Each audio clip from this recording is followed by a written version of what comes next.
आइए डिस्कस करते हैं इंटाइटलमेंट थियरी ऑफ जस्टिस, जिसको रॉबर्ट नॉजिक ने दिया है। तो ये जो इंटाइटलमेंट थियरी ऑफ जस्टिस है, इसके अंदर बेसिकली रॉबर्ट नॉजिक ये कहते हैं कि if you got something fairly it is yours and the state has no right to take it. Basically Robert Nozick यहां पे ये कहने की कोशिश कर रहे हैं कि अगर आपको कुछ फेयर तरीके से मिल गया है, अगर आपने कोई प्रॉपर्टी इकट्ठी की है और वो प्रॉपर्टी इकट्ठी की, आपने मेहनत की उस प्रॉपर्टी के ऊपर, आपने आपने दिन रात लगा के उस प्रॉपर्टी के लिए मेहनत की, और अगर वो प्रॉपर्टी आपको मिल गई है तो इसका मतलब वो आपकी है और वो आपसे कोई भी नहीं छीन सकता है। वो आपसे स्टेट नहीं छीन सकती, गवर्नमेंट नहीं छीन सकती, किसी के पास कोई अधिकार नहीं है वो प्रॉपर्टी आपसे छीनने का। तो नॉजिक बेसिकली ये कहता है कि जो चीजें आपको फेयर तरीके से मिली है उन चीजों को आपसे कोई नहीं छीन सकता। जो चीजें आपको जस्ट तरीके से मिली है, उसी के लिए वो अपने 3 प्रिंसिपल्स देता है, जिससे आपको और क्लियर होगा कि कैसे आपको क्या जस्ट तरीके से मिला हुआ है। मतलब किसी चीज का जस्ट तरीके से मिलने का मतलब क्या होता है, वो अपने 3 प्रिंसिपल्स के अंदर बताने की कोशिश करता है। और ये जो 3 प्रिंसिपल्स हैं इंटाइटलमेंट के, वो अपनी किताब एनार्की, स्टेट एंड यूटोपिया के अंदर इन 3 बेसिकली प्रिंसिपल्स का जिक्र करता है। तो उसकी ये जो किताब है एनार्की, स्टेट एंड यूटोपिया, इसको आपको याद रखना है, यहां से क्वेश्चन पूछा जा सकता है। अब सबसे पहला जो प्रिंसिपल है उसका नाम है principle of just acquisition. Principle of just acquisition का मतलब क्या हुआ? इसका मतलब ये हुआ कि everything acquired by one's own just efforts belongs to him.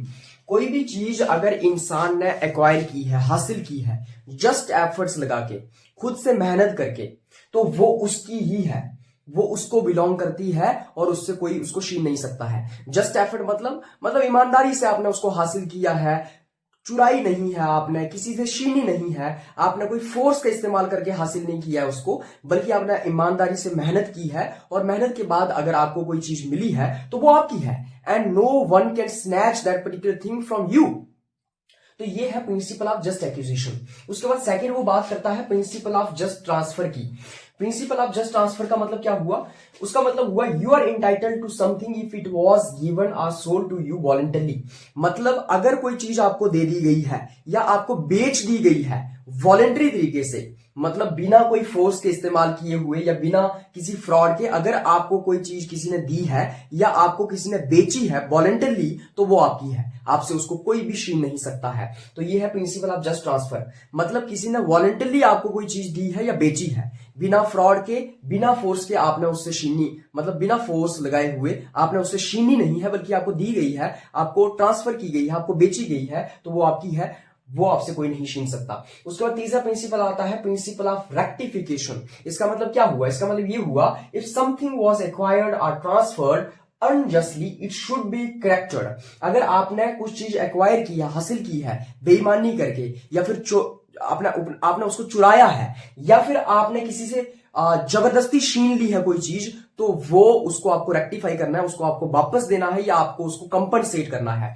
मतलब पहला और दूसरा प्रिंसिपल अगर आपने फॉलो नहीं किया है तो वहां पे अप्लाई होता है तीसरा principle, that is principle of rectification. मतलब आपने अगर कोई चीज जो है वो पहला और दूसरा प्रिंसिपल इस्तेमाल करते हुए, पहला और दूसरा प्रिंसिपल इस्तेमाल ना करते हुए अगर आपने कोई चीज हासिल की है, तो वो आपको वापस करनी है या उसका आपको कंपनसेशन देना है। मतलब इफ समथिंग वाज एक्वायर्ड और transfer unjustly it should be corrected. तो ये 3 प्रिंसिपल्स हैं जो बेसिकली वो अपनी इंटाइटलमेंट थियरी के अंदर देता है रॉबर्ट नॉजिक। तो रॉबर्ट नॉजिक, यहां से आपको पता चल गया होगा कि रॉबर्ट नॉजिक कह रहा है कि आपकी जो प्रॉपर्टी है वो आपकी ही है। आपने अगर मेहनत करके कोई चीज हासिल की है, जस्ट तरीके से अगर कोई चीज हासिल की है, तो आपसे वो छीनी नहीं जा सकती है, आपसे वो छीनी नहीं जा सकती है, ये बेसिकली वो कह रहा है। और स्टेट भी आपसे उस चीज को नहीं छीन सकती है। तो यहां पे बेसिकली वो लेसेस फेयर स्टेट की बात कर रहा है, या फिर आप कह सकते हैं कि वो नाइट वॉचमैन स्टेट की बात कर रहा है। नाइट वॉचमैन स्टेट का मतलब क्या हुआ कि स्टेट आपसे जो है प्रॉपर्टी नहीं छीन सकती है, या स्टेट का मिनिमल इंटरफेरेंस होना चाहिए आपकी लाइफ में।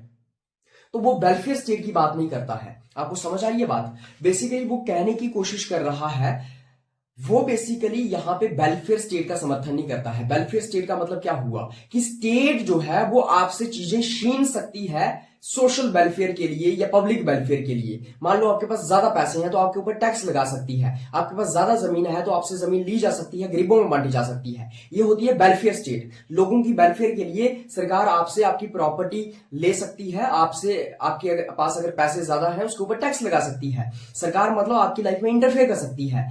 लेकिन नाइट वॉचमैन स्टेट का मतलब क्या होता है, लेजर फेयर स्टेट का मतलब क्या होता है? इसका मतलब ये होता है कि स्टेट जो है वो आपकी लाइफ में इंटरफेयर नहीं कर सकती, आपकी प्रॉपर्टी आपसे छीन नहीं सकती, आपकी वेल्थ आपसे छीन नहीं सकती। ये मतलब होता है नाइट वॉचमैन स्टेट का। बेसिकली ये जो पूरी की पूरी थियरी है इसकी रॉबर्ट नॉजी की इंटाइटलमेंट थियरी ऑफ जस्टिस, ये लॉ की थियरी ऑफ प्रॉपर्टी के ऊपर बेस्ड है। लॉ की थियरी ऑफ प्रॉपर्टी क्या है? लॉ भी बेसिकली प्रॉपर्टी का जो है वो बड़ा बड़ा पुरजोर तरीके से समर्थन करता है। लॉ प्रॉपर्टी को डिफेंड करता है। वो लॉ कहता है कि प्रॉपर्टी सैक्रोसेंट है, प्रॉपर्टी आपसे नहीं छीनी जा सकती है, आपका राइट टू प्रॉपर्टी जो है वो आपसे नहीं छीना जा सकता है। ये बेसिकली जॉन लॉक बात करता है। जॉन लॉक कहता है कि स्टेट नाइट वॉचमैन स्टेट की तरह होगी, मतलब स्टेट जो है वो नाइट वॉचमैन की तरह रोल प्ले करेगी, जिसका काम क्या है? नाइट वॉचमैन का काम क्या होता है? आपके घर की रखवाली करना, आपके घर को जो है वो प्रोटेक्ट करके रखना। नाइट वॉचमैन का काम ये नहीं होता है कि वो अंदर आपके घर में जाके चेक करे कि आपके किचन में क्या बना हुआ है, आप बेडरूम में सो कैसे रहे हो, आपके बच्चे क्या कर रहे हैं, आप क्या खाना खा रहे हो, कैसे कपड़े पहन रहे हो, आप कितनी बार नहा रहे हो। ये नाइट वॉचमैन का काम बिल्कुल नहीं है। नाइट वॉचमैन का काम है बाहर सिक्योरिटी चेक करना, आपके घर की रखवाली करना। इसी तरीके से स्टेट का काम होना चाहिए सिक्योरिटी देखना, लॉ एंड ऑर्डर देखना, ना कि आपकी लाइफ में इंटरफेयर करना, ना कि आपकी प्रॉपर्टी आपसे छीनना। ये बेसिकली जॉन लॉ कहता है कि आपकी प्रॉपर्टी आपसे कोई नहीं छीन सकता, और उसी के बेसिस के ऊपर रॉबर्ट नॉजिक भी कहता है कि आपकी प्रॉपर्टी आपसे कोई भी नहीं छीन सकता है। उसी के साथ साथ मैंने आपको बताया like law Robert Nozick also justified night watchman state. हालांकि जो जॉन लॉ की थियरी ऑफ प्रॉपर्टी थी उसको रॉबर्ट नॉजिक क्रिटिसाइज भी करता है। क्यों क्रिटिसाइज करता है? बेसिकली जॉन लॉक ने एक बात कह दी अपनी राइट टू प्रॉपर्टी के अंदर। उन्होंने कहा कि अगर कोई अपनी लेबर किसी चीज में मिक्स करता है तो वो चीज उसकी हो जाती है। मान लो एक खाली खेत पड़ा हुआ था और उस खाली खेत के ऊपर जाके, वो खेत किसी का नहीं था, लेकिन खाली खेत के ऊपर जाके आपने क्या कर दिया, वहां पे जो है वो खेती बाड़ी कर दी, वहां पे फसल लगा दी। इसका मतलब वो खेत आपका होगा। मतलब जॉन लॉक ये कहता है कि अगर कोई इंसान किसी चीज के अंदर लेबर मिक्स कर देता है अपनी, तो वो चीज उसकी हो जाती है। ये लॉक अपनी थियरी ऑफ प्रॉपर्टी के अंदर कहता है। रॉबर्ट नॉजिक लॉक की थियरी ऑफ प्रॉपर्टी के साथ पूरे तरीके से सहमत है। रॉबर्ट नॉजिक कहता है कि हां, आपकी प्रॉपर्टी आपसे कोई नहीं छीन सकता, लेकिन रॉबर्ट नॉजिक इस बात से सहमत नहीं है जो बात लॉ कहता है कि अगर आप किसी चीज में लेबर मिक्स कर देते हो वो चीज आपकी हो जाती है। मतलब अगर खाली पड़ा हुआ खेत आप जोत देते हो, वहां फसल लगा देते हो, वो खेत आपका हो जाएगा, क्योंकि उस खेत के ऊपर पहले किसी की मलकियत नहीं थी, पहले किसी का वो खेत नहीं था, वो खाली पड़ा हुआ था, आपने उसके ऊपर फसल लगा दी, अब आपका हो जाएगा। तो रॉबर्ट नॉजिक कहता है इसका मतलब क्या? तुम समुद्र के अंदर एक बाल्टी अगर पानी की मिक्स कर दोगे तो इसका मतलब क्या? समुद्र पूरा आपका हो जाएगा। If you mix a bucket of water in the whole ocean, does it mean that ocean belongs to you? No. तो बेसिकली रॉबर्ट नॉजिक कहता है कि मैं तुम्हारी इस बात से सहमत नहीं होऊंगा जो तुमने कहा कि अगर तुम लेबर मिक्स कर देते हो किसी चीज में तो वो चीज तुम्हारी हो जाती है। इसका मतलब क्या? अगर मैं बाल्टी पानी समुद्र में जाके गिरा दूं तो क्या समुद्र मेरा हो जाएगा? तो बेसिकली इस चीज से जो है वो रॉबर्ट नॉजिक जो है वो कंफर्मिटी नहीं रखता है, सहमति नहीं रखता है। तो इस तरीके से हम देखते हैं रॉबर्ट नॉजिक की थियरी ऑफ प्रॉपर्टी क्या है, जिसको हम थियरी ऑफ जस्टिस क्या है, जिसको हम एंटाइटलमेंट थियरी ऑफ जस्टिस कहते हैं, जो कि रॉबर्ट नॉजिक ने दी है, और उसकी किताब एनार्की स्टेट इन यूटोपिया, ये आपको याद रखनी है।